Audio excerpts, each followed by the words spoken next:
La endocrinología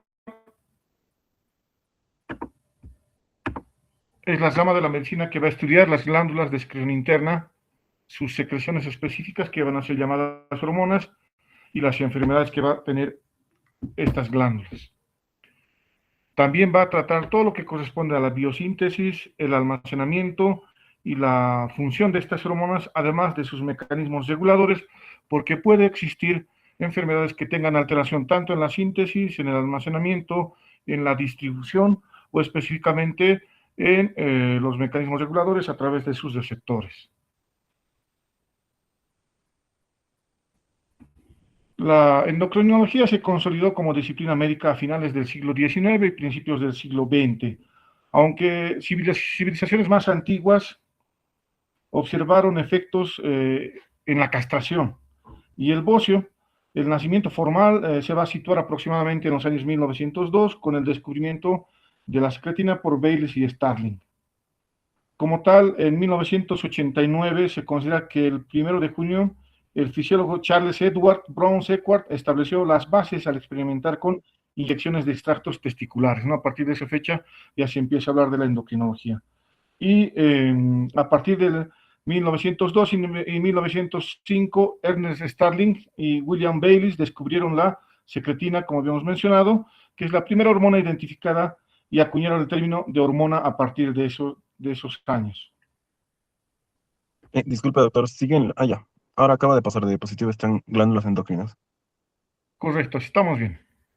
Entonces, vamos a tener glándulas endocrinas clásicas que van a carecer de conductos. Por lo tanto, la secreción de estas sustancias químicas, las hormonas, van a ir directamente al espacio intersticial, desde donde van a pasar a la circulación. La comunicación entre los diferentes órganos se asegura mediante la liberación de hormonas o neurotransmisores. Dentro de las glándulas clásicas vamos a tener a lo que corresponde al hipotálamo, donde van a liberarse varias hormonas estimuladoras que van a ir a estimular o inhibir a la hipófisis, glándula considerada maestra, porque aquí se van a sintetizar varias hormonas estimuladoras de diferentes glándulas efectoras, como por ejemplo la glándula tiroides, que va a ser estimulada por la TSH, es otra glándula endocrina, y situada posteriormente a la glándula tiroides, que vamos a tener las glándulas paratiroides, estas se van a encargar de sintetizar la paratormona, ¿no? Otras glándulas tenemos las suprarrenales, donde vamos a encontrar secreción a través de estas glándulas del cortisol, aldosterona y andrógenos suprarrenales, además de la adrenalina y noradrenalina, ¿no? El páncreas también considerado una glándula mixta, pero en este caso hablando de endocrina, hablamos específicamente de los islotes de Langerhans, donde se van a sintetizar diferentes hormonas, como la insulina, el glucagón y somatostatina. Las gónadas también son consideradas glándulas endocrinas, tanto masculinas y femeninas, en donde vamos a encontrar los testículos, que van a sintetizar la testosterona, y los ovarios, que van a sintetizar estrógenos y progestágenos. Tanto los varones y las mujeres van a producir o sintetizar hormonas femeninas y masculinas, ¿no? Estrógenos y testosterona, pero tiene que haber un equilibrio para cada género. Definimos como hormona a este producto químico liberado por las células en cantidades muy pequeñas que va a ejercer una acción biológica sobre una célula diana. Pueden ser liberadas por glándulas endocrinas como tal, por ejemplo, la insulina, cortisol, que habíamos mencionado, pero el cerebro también puede formar parte de esta secreción de hormonas, como habíamos hablado en el hipotálamo, también la CRH, oxitocina, la antidiurética, que se van a sintetizar en el núcleo supraóptico y paraventricular, y otros órganos como el corazón, que también es considerado que puede sintetizar hormonas, como es el caso del péptido natriurético auricular. El hígado también es otra glándula que puede sintetizar hormonas. Ahí tenemos el factor de crecimiento similar a la insulina, que es importante para el desarrollo y crecimiento de los humanos, ¿no? Y el tejido adiposo, que también forma parte de esto y va a secretar las hormonas como la leptina.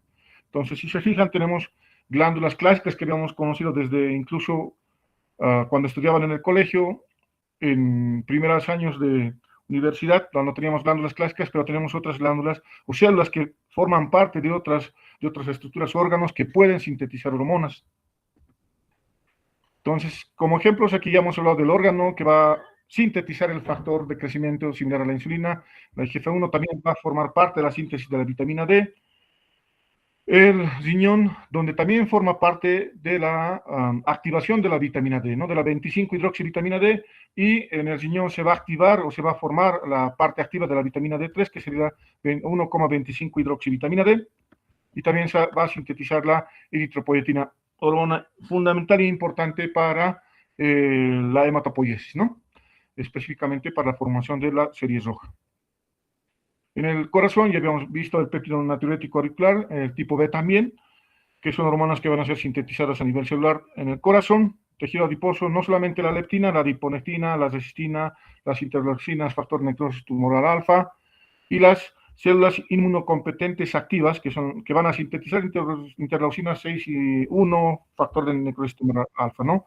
Y el endotelio también forma parte de este gran grupo celular que pues va a fabricar, sintetizar hormonas, ¿no?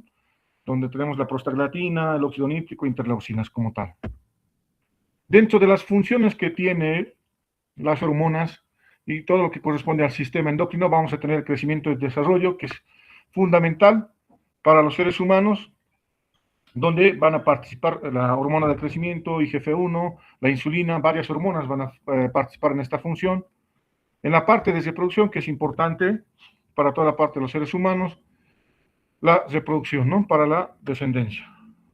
Mantenimiento del medio interno, el equilibrio que vamos a tener en nuestro cuerpo, la homeostasis, también es función importante de las hormonas.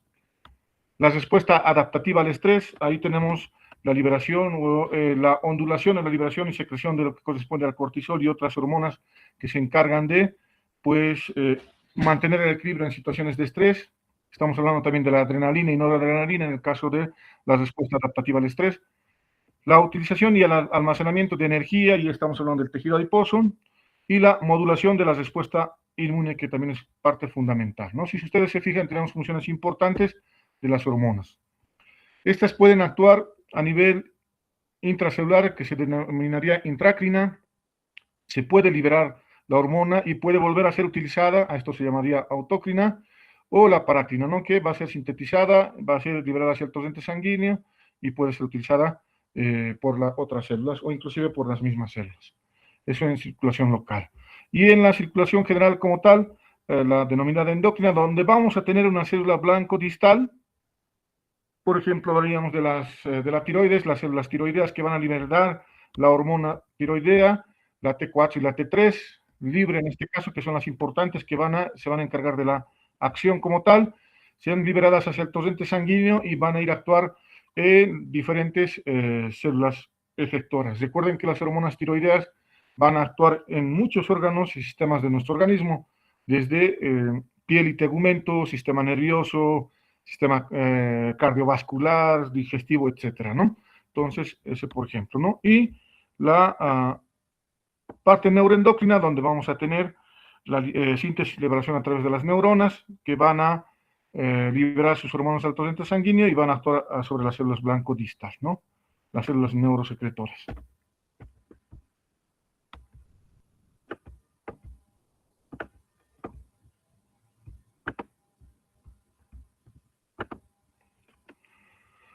Va a existir una regulación de la señalización endocrina, donde vamos a tener un origen de la glándula, la distribución del torrente sanguíneo y el órgano diana, donde se va a ocasionar el efecto de las células, ¿no? Pero estas van a depender de sus receptores. Estamos hablando de la célula diana, ¿no? Va a ser condicionante de la especificidad del receptor hacia la hormona. Vamos a tener una reactividad y esto va a ser de acuerdo al número de receptores que va a tener la célula, las vías activadas, los órganos ligandos y el metabolismo del ligando receptor, de acuerdo al tiempo de vida de este, y todos suelen estar regulados por el ligando. Entonces, también tenemos una clasificación de las hormonas que pueden ser de acuerdo a la estructura, que pueden ser peptídicas y proteicas, derivadas de aminoácidos y esteroideas. Las hormonas peptídicas vamos a tener que estas van a estar codificadas en el ADN, va a haber una transcripción, transducción, almacenamiento y secreción. Vamos a tener grandes, medianas y pequeñas. Dentro de lo que corresponde a las grandes tenemos la prolactina, la hormona de crecimiento, las medianas la LH, FSH, TSH, las pequeñas la TRH, la GnRH, ADH, calcitonina, y consideradas como péptidos formados por aminoácidos en número menor de 70 y con peso molecular e hidrosolubles vamos a tener como ejemplos la IGFS, la TRH, la GnRH, la CRH y la GHRH. ¿De acuerdo? Estos son los que se van a sintetizar a nivel del hipotálamo. Las proteínas formadas por aminoácidos en número mayor de 70, de alto peso molecular, que también son hidrosolubles, puede también haber liposolubles. Tenemos la hormona de crecimiento, prolactina, lactógeno placentario, LH, la hormona coriónica humana, la FSH y la TSH, ¿no? Eso como ejemplo de hormonas proteínas.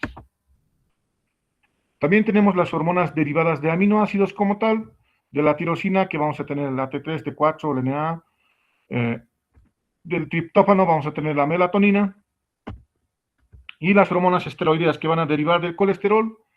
El colesterol no es malo, solamente si lo tienen muy alto es que va a tener o va a ocasionar problemas. Sin embargo, el colesterol se requiere para la síntesis de hormonas, ¿no? Todas las que van a derivar del colesterol son liposolubles y esta tiene una característica de que no se almacenan, van a hacer síntesis de nuevo, ¿no? Por ejemplo, las hormonas sexuales, los corticoides adrenales, la vitamina D y algunos derivados de esta. Son importantes estas hormonas. Entonces, no se olviden de la característica que estas no se almacenan, ¿eh?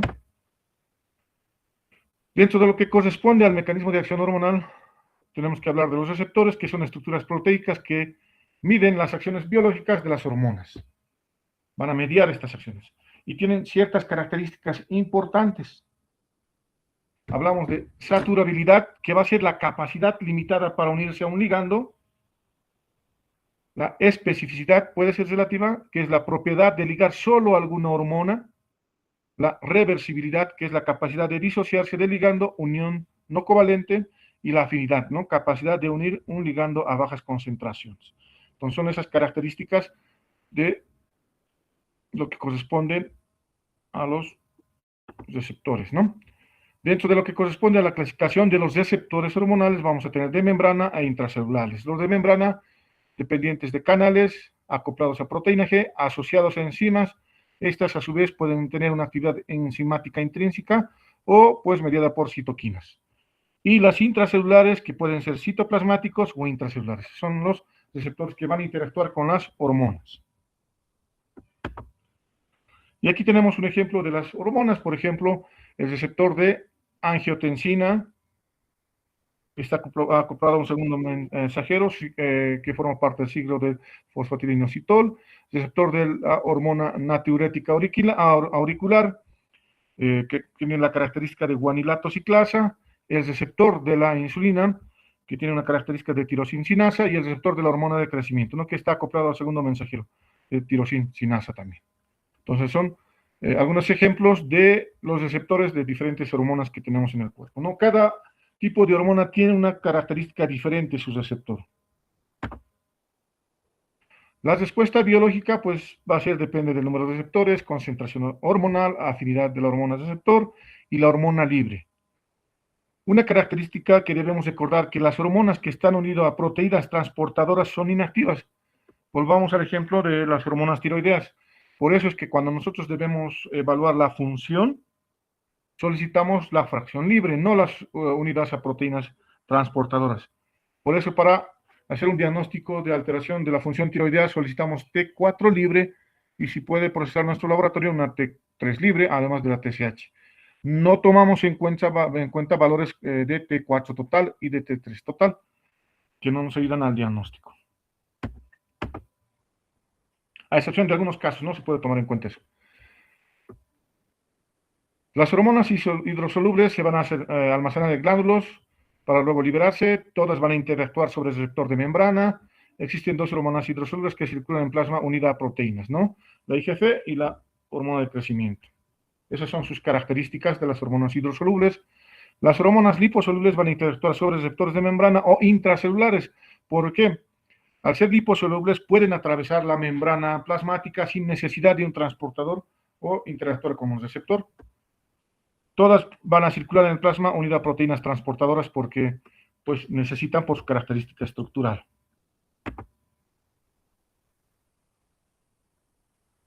Las funciones de las proteínas transportadoras, transporte hormonal, evitar la degradación hormonal, provisión de un pool rápidamente disponible de una hormona en virtud a los requerimientos celulares, cuando esto, la demanda es importante.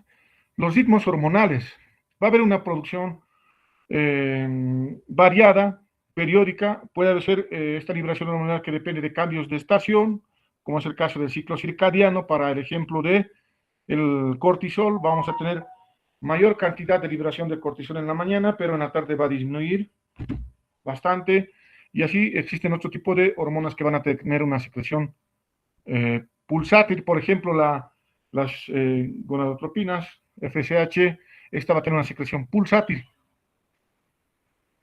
Y así vamos a tener diferentes tipos de liberación de las hormonas, ¿no? Aquí, por ejemplo, nos habla del cortisol. Bueno, la hormona de crecimiento, que es otro tipo de hormona que vamos a tener un ciclo de liberación pulsátil, ¿no? Donde se va a empezar a liberar y actuar durante el sueño, ¿no? También se puede estimular haciendo el ejercicio, pero la hormona de crecimiento empieza a actuar durante la noche. Es por eso que se recomienda a los adolescentes y niños que no usen pantallas durante la noche.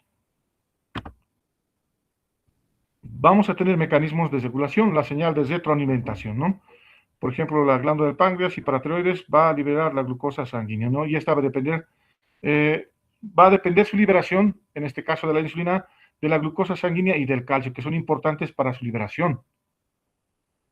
Si nosotros vamos a tener una glucosa plasmática alta, esta va a estimular a la liberación de insulina. Eso es lo que pasa en la secreción también pulsátil o secreción, elevación de la glucosa postprandial. Esta elevación de la glucosa postprandial va a estimular la liberación de la insulina.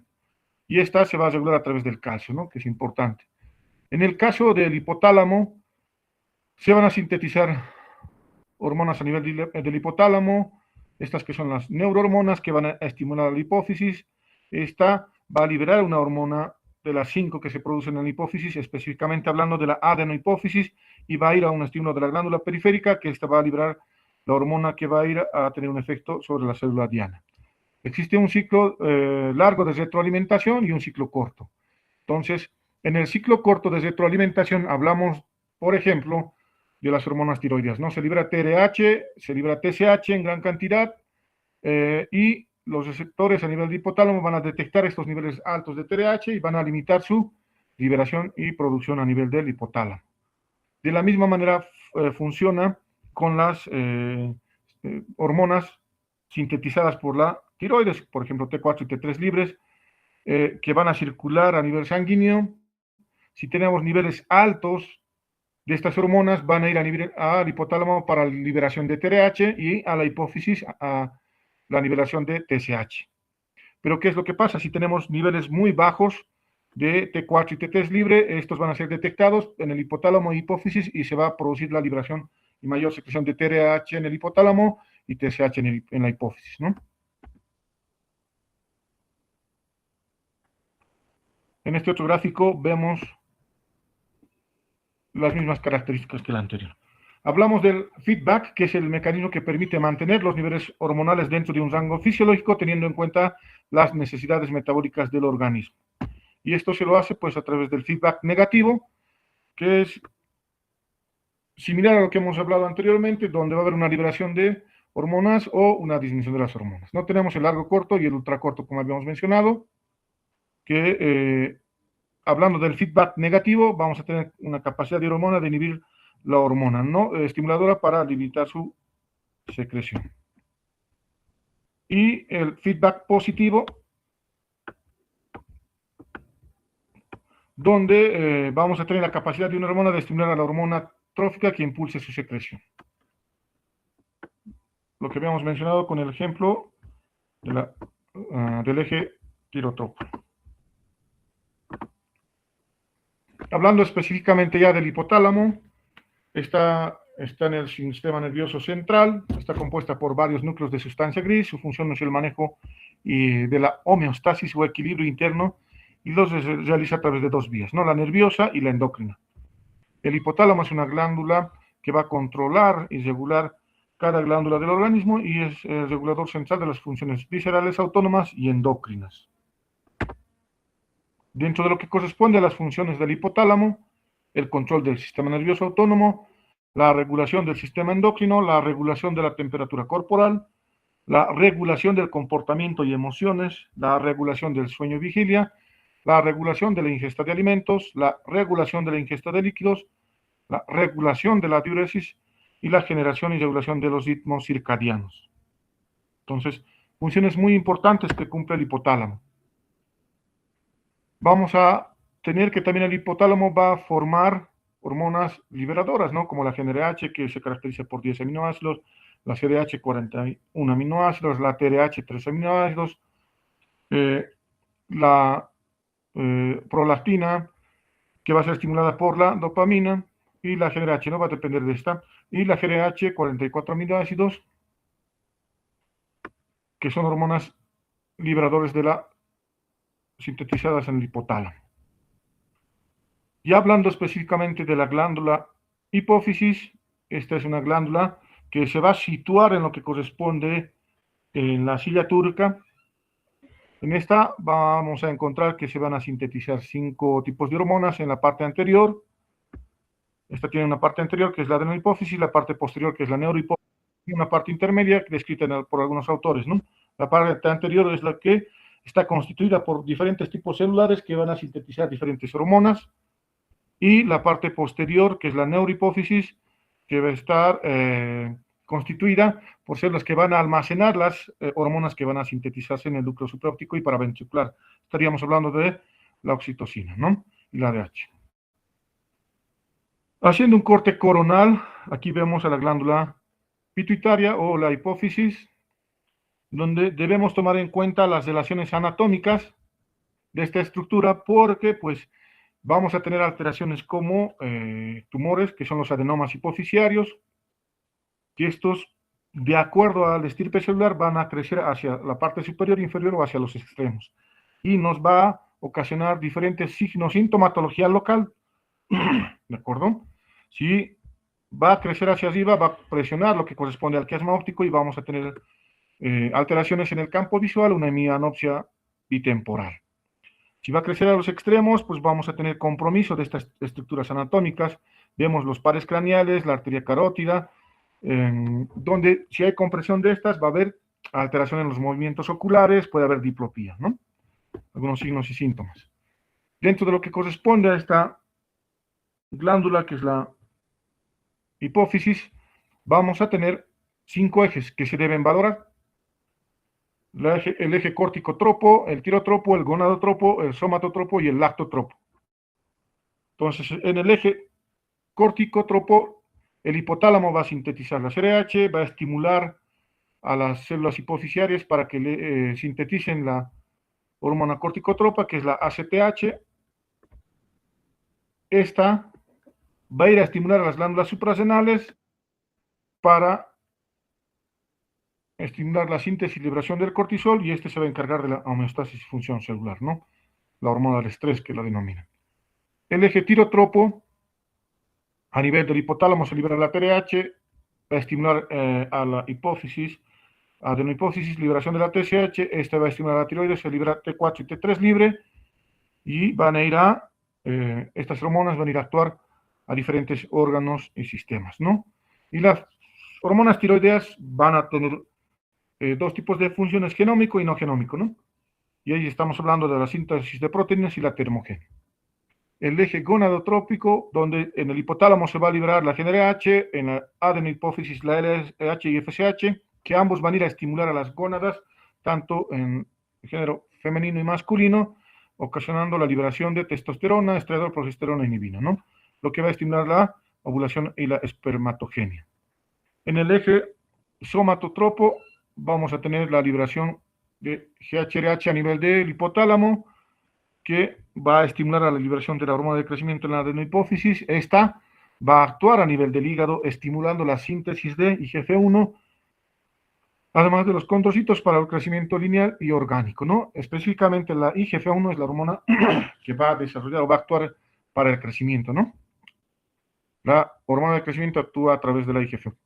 Y el eje lactotropo, que solamente pues, está activo cuando la mujer se está embarazada, se sintetiza dopamina a nivel del hipotálamo, y esta va a ocasionar estímulo y liberación de prolactina en la adenohipófisis, por lo tanto esta va a ir a estimular las glándulas mamarias para la producción de leche durante la lactancia. Vamos a tener diferentes factores de estimulación, la síntesis de las diferentes hormonas del hipotálamo, ¿no? Tanto del corticotropo, somatotropo, lactotropo, tirotropo y gonadotropo. Dentro de lo que corresponde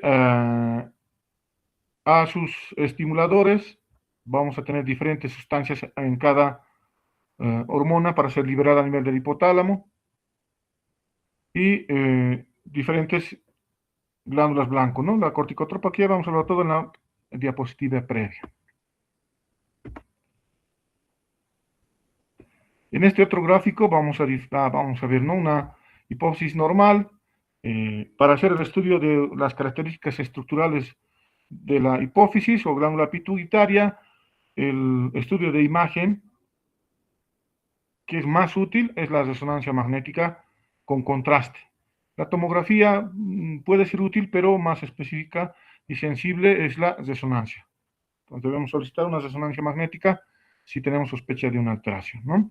Y en este gráfico podemos tener los adenomas, que pueden ser un microadenoma que mide menos de 10 milímetros, un macroadenoma que mide más de 10 milímetros, y un adenoma agresivo, ¿no?, un macroadenoma gigante que puede medir a partir de los 4 centímetros. Y así se puede observar estas características en las resonancias, ¿no? Y va a variar del estirpe celular, que puede ser somatotropo, lactotropo, corticotropo, tirotropo, gonadotropo o adenomas no funcionantes.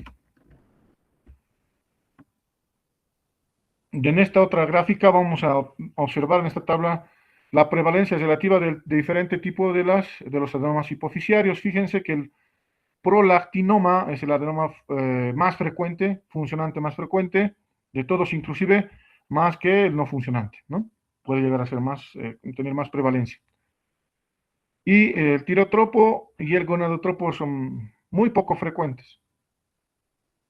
En frecuencia le va a seguir el somatotropo, donde vamos a tener alteraciones, si es que existe este tipo de adenoma, si es funcionante, acromegalia en los adultos y gigantismo en los adolescentes, cuando todavía no se ha llegado a cesar el cartílago del crecimiento, ¿no? Cuando no se ha concluido la epifisiodesis fisiológica en los pacientes adolescentes, pues van a tener gigantismo. Y dentro de lo que corresponde a los adenomas no funcionantes, pues llegan hasta un 55%, en donde no vamos a tener una alteración como tal de la liberación de hormonas, pero podemos tener por efecto de tallo, por compresión, un leve incremento de la prolactina, ¿no? Esto por compresión del tallo en los adenomas no funcionantes, que debemos tomar en cuenta para el diagnóstico diferencial de un prolactinoma. Bueno, aquí la clasificación por el tamaño, otra vez estamos viendo los micro, los macro y los gigantes. Entonces, en esta otra gráfica vamos a observar la distribución normal de las células que van a sintetizar las diferentes hormonas. Fíjense la distribución de las células productoras de prolactina, que forman parte de 10 al 30%, que se encuentran a ambos lados de la hipófisis. En la parte central tenemos las células productoras de ACTH, que son hasta el 30% también. En los partes extremos tenemos también la hormona de crecimiento, que forma parte del 50% de estas células. Y fíjense que en la parte posterior solo un 5% va a formar parte de las células productoras de la TSH. Entonces, por eso son poco frecuentes los tirotropinomas. Y puede haber una alteración por la formación de estos adenomas funcionantes, y lo que habíamos mencionado, pueden crecer hacia arriba, hacia abajo, hacia los extremos, de acuerdo al estirpe celular que va a formar este adenoma.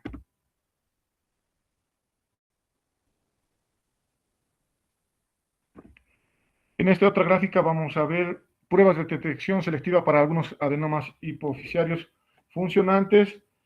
Cuando sospechemos de una acromegalia, lo que debemos solicitar es niveles de IGF-1, no tanto así la hormona de crecimiento como tal, por el tiempo de vida que tiene la hormona de crecimiento y por la secreción pulsátil que tiene. Lo que sí solicitamos la IGF-1 y también una prueba de tolerancia oral con medición a la glucosa con medición de hormona de crecimiento. Esta prueba de tolerancia oral con glucosa es similar a la prueba de tolerancia oral que tenemos para el diagnóstico de la diabetes, algo similar. Para los tumores productores de prolactina, los niveles de prolactina debemos solicitar. Fisiológicamente se pueden elevar hasta los niveles de 40, ya en niveles superiores a 70 a 100 podemos sospechar de un adenoma productor de prolactina. Específicamente para la enfermedad de Cushing, hablamos de enfermedad de Cushing cuando la alteración es en la glándula hipofisiaria y se habla de síndrome de Cushing cuando no se tiene claro el origen de el causante del hipercortisolismo, pero sí se detecta que el compromiso es a nivel de la hipófisis y hablamos de una enfermedad de Cushing como tal, en donde se debe hacer pruebas de tamizaje de hipercortisolismo, donde vamos a realizar un cortisol libre de orina en 24 horas, el cortisol salival nocturno que se hace de 23 a 24 horas, donde los niveles de cortisol deben estar muy bajos, y las pruebas de supresión con dexametasona de 1 miligramo se le administra al paciente, toma por vía oral a las 11 de la noche y se solicita el cortisol plasmático en ayunas. A las 8 de la mañana, entonces este debe ser suprimido. Si no suprime, pues es positiva la prueba. Entonces, estos tres son los laboratorios para tamizaje de hipercortisolismo. También podemos solicitar la determinación de ACTH. Esto, obviamente, si va a ser dependiente de hipófisis, va a estar elevado. Y algunos tumores secretores de TSH, ¿no? Que son muy poco frecuentes. Determinación de TSH, pedimos T3 libre y T3 total. Y estos son los laboratorios que se deben solicitar para ver la función de estos ejes. Bueno, hasta aquí vamos a llevar la parte de la teórica de hoy. En la próxima teórica ya van a hablar de hiperfunción e hipofunción de la glándula hipófisis. ¿Alguien tiene alguna duda, pregunta hasta aquí?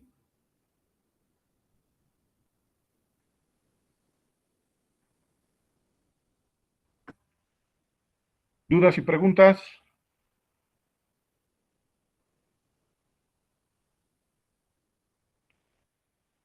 Bueno, no hay dudas, preguntas. Vamos a terminar la sesión de hoy. Que tengan un buen día. Hasta luego, jóvenes. Gracias, doctor. Hasta luego.